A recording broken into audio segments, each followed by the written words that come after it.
नमस्कार, मी डॉक्टर मच्छिंद्र बांगर महाराष्ट्रातील आणि देशातील हवामान परिस्थितीसंदर्भात ताजा अंदाज देणार आहे. आपण बघतो की बंगालच्या उपसागरामध्ये बाष्प असलं तरी ते पूर्व भारताच्या दिशेने अधिक आहे.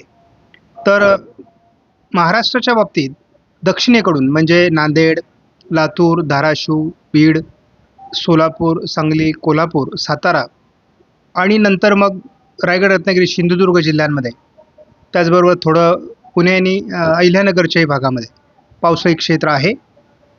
आणि अरबी समुद्रात असलेलं कमी दाबाचं क्षेत्र महाराष्ट्रावर किती परिणाम करतं ते थोडं सांगणं कठीण आहे. कारण रात्री मुंबईसह ठाणे, पालघर आणि रायगड, रत्नागिरी, सिंधुदुर्गमध्ये, त्याचबरोबर सातारा, पुण्यामध्येही पावसाची शक्यता आहे.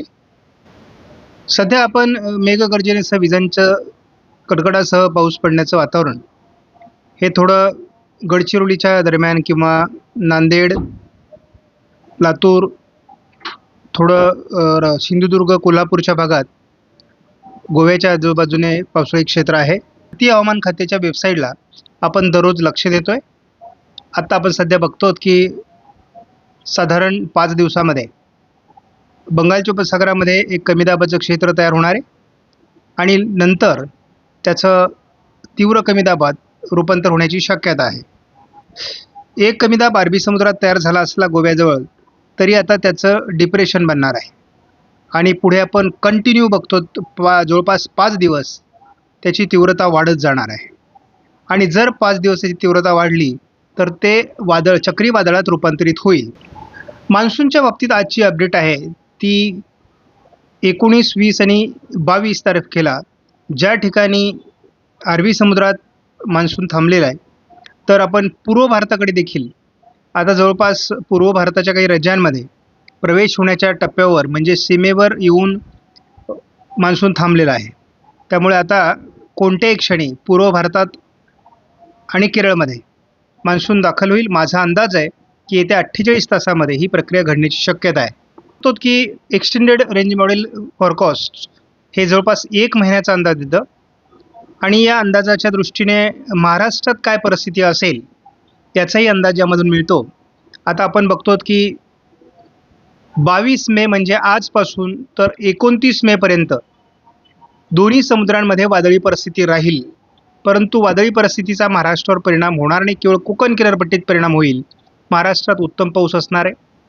29 ते 5 जून या दरम्यान देखील कोकण किनारपट्टी आणि पूर्व विदर्भात पावसाचं प्रमाण राहणार आहे. त्यामुळे फार काही बदल हवामानात होणार नाही.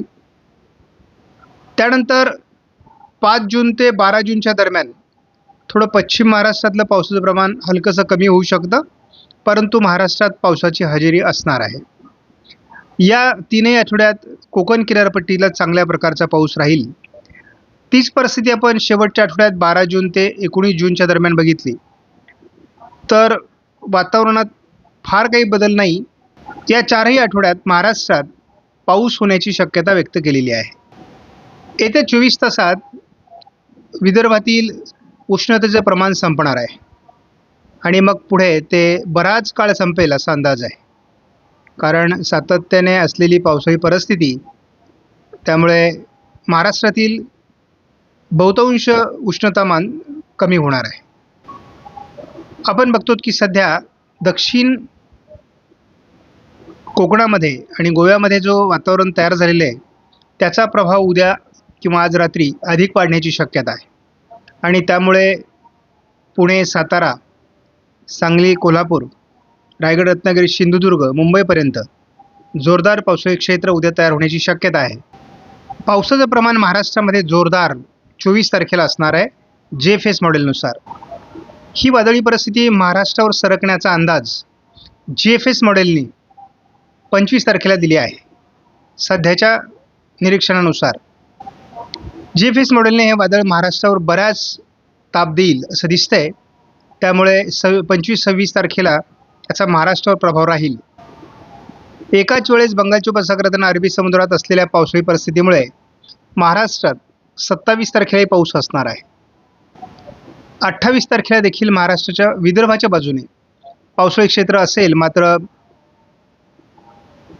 कोकण किनारपट्टीचं कमी दाबाचं क्षेत्र अरबी समुद्रात सरकून गेल्यामुळे थोडं महाराष्ट्रातील पावसाचं प्रमाण कमी होऊ शकतं. 29 तारखेला देखील महाराष्ट्रात पावसाचं ढगाळ वातावरण असेल. थोडाफार पाऊस काही भागात पडेल. मात्र कोकण आणि पूर्व विदर्भ असं पावसाळी क्षेत्र राहील, कारण ओरिसाच्या दरम्यान एक नवीन सिस्टम बंगालच्या उपसागरात विकसित होणार आहे.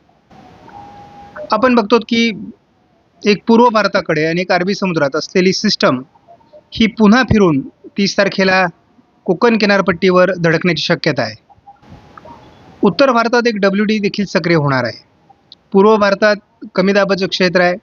कोकण किनारपट्टीला पावसाळी परिस्थिती राहणार आहे. त्यामुळे महाराष्ट्रात 30-31 तारखेपर्यंत पावसाचा अंदाज आहे. 1 जूनपासूनच पावसाचा जोर हलकासा कमी होण्याची शक्यता महाराष्ट्रामध्ये आहे.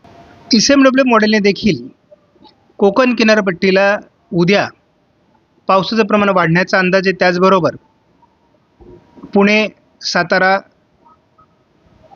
त्यानंतर पालघर, मुंबई, रायगड, रत्नागिरी, सिंधुदुर्ग,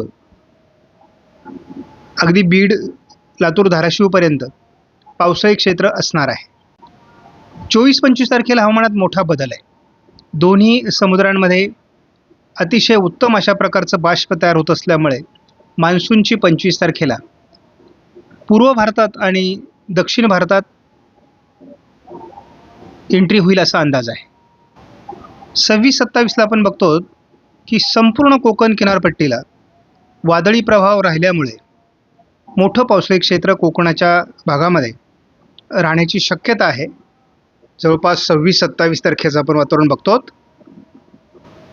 28-29ला आपण बघतो की हे अरबी समुद्रात सरकताना दिसत नाही आहे. ICMW मॉडेलनुसार हे अगदी पुणे, सातारा, कोल्हापूर आणि संपूर्ण कोकण जिल्हे यामध्ये अतिवृष्टी घडवून आणणार आहे.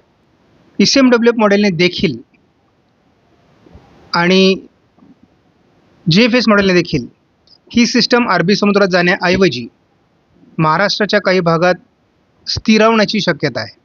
आणि असं झाल्यास महाराष्ट्रात या भागात म्हणजे मध्य महाराष्ट्र, पश्चिम महाराष्ट्र आणि कोकणात खूप पाऊस होईल. हवामानात पुन्हा एकदा या मॉडेलने बदल दाखवला आहे आणि या मॉडेलनुसार आपण या ठिकाणी बघतो की पुन्हा एकदा या ठिकाणचं वादळी परिस्थिती जवळपास महाराष्ट्राच्या छत्रपती संभाजीनगर, जालना, नांदेड आणि सोलापूर म्हणजेच मध्य महाराष्ट्र, मराठवाडा, पश्चिम महाराष्ट्र, कोकण, विदर्भ किंवा उत्तर महाराष्ट्रामध्ये पावसाळी प्रमाण वाढवणार आहे. त्यामुळे हा पुढचा कालावधी तसा या भागात अधिक पावसाचा राहील. मात्र थोडं उत्तर महाराष्ट्राच्या उत्तरेकडून आणि थोडं विदर्भाच्या बाजूने पावसाचं प्रमाण कमी राहण्याची शक्यता आहे. आपण एक धावता अंदाज घेऊयात. जर आपण बघितलं तर आपल्या लक्षात येईल की ही जी वादळी परिस्थिती किंवा कमी दाब अरबी समुद्रात तयार झाला आहे, हा थोडा अंतर्गत भागात सरकण्याची शक्यता आहे महाराष्ट्राच्या आत्ताच्या अंदाजानुसार. तर त्याचा प्रभाव जवळपास अहिल्यानगर, पुणे, सातारा, कोकण किनारपट्टी असा दिसणार आहे. आणि तो फिरून फिरून अरबी समुद्रात त्याचे वारे तयार होत आहेत. त्याच्यामुळे याचा घेर वाढतो आहे आणि मोठ्या प्रमाणात महाराष्ट्रात फिरून फिरून पावसाळी परिस्थिती निर्माण होण्याची शक्यता आहे. म्हणजे 23-24 आपण वातावरण बघतो. पुन्हा आपण आता रत्नागिरीच्या दरम्यान पुन्हा त्याचा प्रभाव निर्माण होताना आपण बघतो. सिंधुदुर्गमध्ये त्याचा परिणाम आहे. साताऱ्यामध्ये त्याची द्रोणीय स्थिती आहे. म्हणजे एकूणच आपण संपूर्ण कोकणामध्ये अतिवृष्टीची शक्यता आपण 25-26 तारखेला बघतो. आणि फिरून फिरून हे वातावरण महाराष्ट्रावर येत असल्यामुळे महाराष्ट्रातील काही जिल्ह्यांमध्ये मुसळधार ते अतिमुसळधार पाऊस येण्याची शक्यता आहे. आपण बघतो की मुंबईच्या दरम्यानच ही वादळी परिस्थिती तयार होत असल्यामुळे आणि किनारपट्टी भागावरून भूभागावर येत असल्यामुळे ती फार प्रभावी होत नाही आहे. परंतु ती अरबी समुद्रात काही अंशाने सरकली असती तर मात्र त्याचा प्रभाव मोठ्या प्रमाणात पडला असता. परंतु स्पष्टपणे दिसतंय की महाराष्ट्रावर ही सिस्टम सरकणार आहे. म्हणजे होऊ घातलेलं डिप्रेशन किंवा वादळ हे बराच काळ महाराष्ट्रावर घोंघवणार आहे. आणि त्यामुळे महाराष्ट्राच्या खास करून उत्तर महाराष्ट्राच्या काही भागात, मध्य महाराष्ट्र, पश्चिम महाराष्ट्र आणि संपूर्ण कोकणात हा प्रभाव असणार आहे. थोडा मराठवाड्याचा पूर्व भाग आणि विदर्भात याचं प्रमाण कमी राहील. त्यामुळे आत्ताच्या अंदाजानुसार तरी पाऊस 30 तारखेपर्यंत काही विश्रांती घेईल असं वाटत नाही. आणि या वर्षीचे मे महिन्यातील पाऊस हे नदीला पूर आणणारे आहेत, तलावांमध्ये पाणीसाठा वाढवणारे आहेत. जूनमध्ये पडत नाही असा पाऊस आपण काही विभागात पडताना बघतो. आणि काही तर शेतकरी असं सांगतायत की गेल्या वर्षी 4 महिन्यामध्ये मान्सूनच्या जेवढा पाऊस पडला नाही तेवढा मेमध्ये पडला आहे. आणि अजून आपण 22 मेलाच आहोत. त्यामुळे आता इथे स्पष्ट दिसतंय की 30 तारखेला रात्रीपासून पुढे पावसाळी प्रमाण महाराष्ट्रातलं कमी होणार आहे.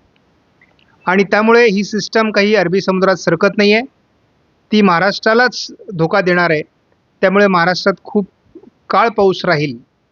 म्हणजे मी 30 तारखेपर्यंत किंवा 29 तारखेपर्यंत हे वातावरण राहील असं सांगितलेलं आहे. मात्र 31 तारखेपासून महाराष्ट्रातला पाऊस उघडणार आहे आणि पहिला आठवडा तुम्हाला मशागतीसाठी मिळणार आहे. या दरम्यान झटपट आपण सगळ्यांनी आपल्या पेरणीयोग्य अशा प्रकारची शेतं करून ठेवा. अतिशय चांगला असा आपल्याला कालावधी हा मिळणार आहे. आणि नंतर म्हणजे होऊ शकतं की वातावरणात पुन्हा बदल होतील, पुन्हा नवीन सिस्टम सक्रिय होतील आणि मान्सूनही रिसेट होईल, म्हणजे पुन्हा मान्सून सक्रिय होण्याची शक्यता राहील. या पार्श्वभूमीवर 30 तारखेपासून तर 5 तारखेच्या दरम्यान महाराष्ट्रामध्ये बऱ्याच अंशाने पावसाचं प्रमाण कमी राहणार आहे. आपणास व्हिडिओमधील माहिती महत्त्वपूर्ण वाटल्यास लाईक करा, शेअर करा, चॅनलला सबस्क्राईब करा. धन्यवाद. जय हिंद, जय महाराष्ट्र, जय बळीराजा.